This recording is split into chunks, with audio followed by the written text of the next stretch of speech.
Our goal today is to introduce the sensation and perception unit. We've already introduced the difference between sensation and perception by using the auditory illusion in class today. Our auditory illusion was the Constitution Center is at the next stop.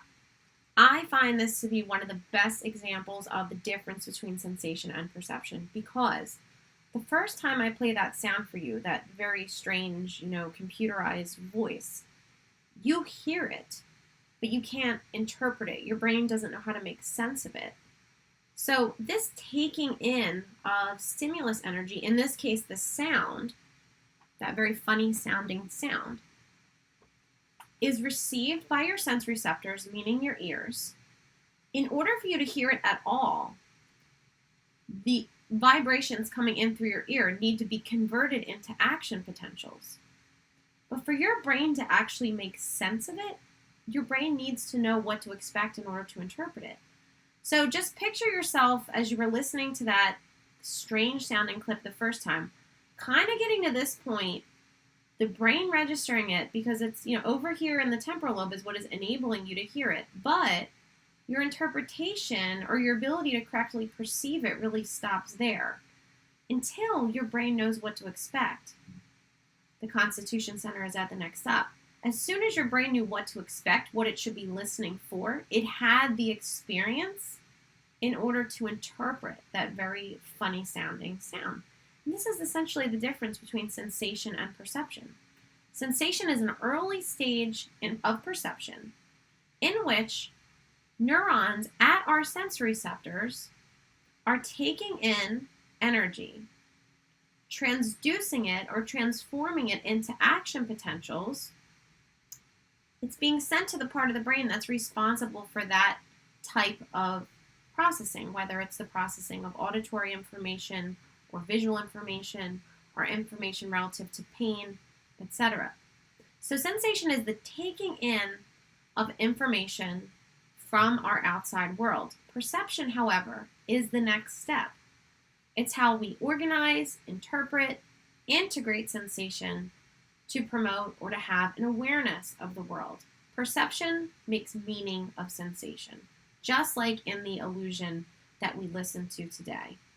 Perception was making meaning or making sense out of that funny sounding voice that you heard the first time.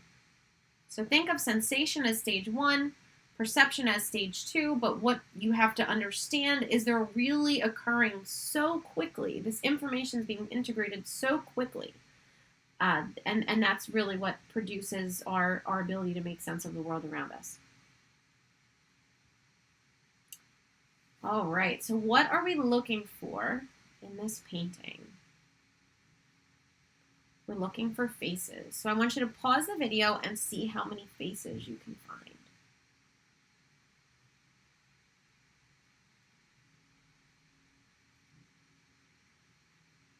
Here they are. There are so many faces that many of us miss. I thought it was really interesting last year. We kind of compared our art students versus our non-art students and found, and this could just be coincidence, we haven't done a formal experiment or anything, but we did find that our art students were just a little bit better at identifying faces than were our non-art students. Again, not a scientific finding, just an interesting observation from last year. But the bottom line is, if you were to look at this, and let's say you have damage to the part of your brain that's responsible for facial recognition, okay? Or let's say that you have very little familiarity with these types of paintings. You might have an inability or a diminished ability to correctly identify those faces because your brain has to know what to expect in order for you to be able to see the faces that are hidden throughout the painting. Once you see them, however, I'd be interested to see if we were to now go back, if you find it easier to see them this time because your brain knows what it's looking for. Moving on, so sensation, put simply, is how we take in information about the world around us through our sense receptors. So our eyes take in light energy, our ears, sound waves, touch, mechanical energy, smell is chemical energy, chemical airborne energy, and taste is also taking in a chemical energy. These are the parts of the brain you might remember that are responsible for processing all of these types of information that's sent from our sense receptors. See if you can remember what part of the brain routes all of this sensory information to these different parts except for smell. Which part of the brain is responsible for taking in sensory information and sending it to somatosensory cortex, or taste cortex, auditory cortex, visual cortex? What part of the brain is that? It's the thalamus, right? Remember the thalamus being like our director of traffic or our telephone operator. And two other senses that you might not be familiar with, but we're going to learn about during this unit, are the kinesthetic and the vestibular senses. That information is processed by the cerebellum. So how does this stimulation, how does this light energy and how do these sound waves and this chemical energy actually become sensation? Because our brain, the parts of the brain that we were just looking at, the auditory cortex does nothing with light energy. The visual cortex does nothing with light energy. Can't process it. The auditory cortex does nothing with sound waves. Can't process sound waves. So there's this middle step, and it's called transduction. So we've learned all about action potentials at this point. What needs to happen is that incoming energy, for example, that incoming light energy needs to be turned into an action potential. It needs to be transformed from light energy into an action potential, because the action potential is the language in which our brain, or the language that our brain uses to communicate, right? That's how neurons communicate, via action potentials. So in order for us to sense anything, transduction has to occur. You have specialized cells at all of your sense receptors that take in energy and convert it or transduce it into a nerve impulse or an action potential. In our eyes, we're going to learn that the back of the eye, called the retina, has specialized cells called rods and cones. Photoreceptor cells, they receive light, they take in light, and they fire off action potentials.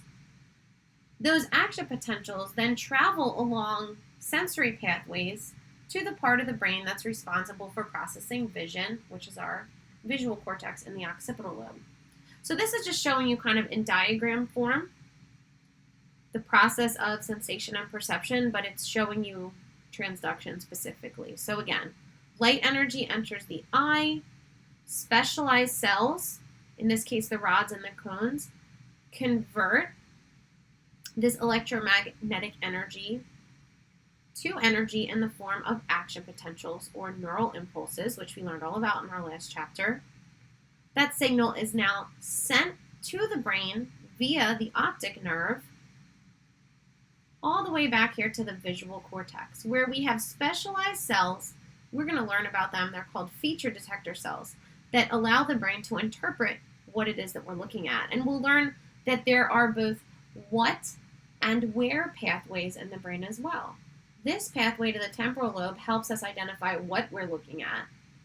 This pathway here to the parietal lobe helps us locate the object that we're looking at in space. So all visual information is not sent only to the visual cortex, but actually to other parts of the brain as well.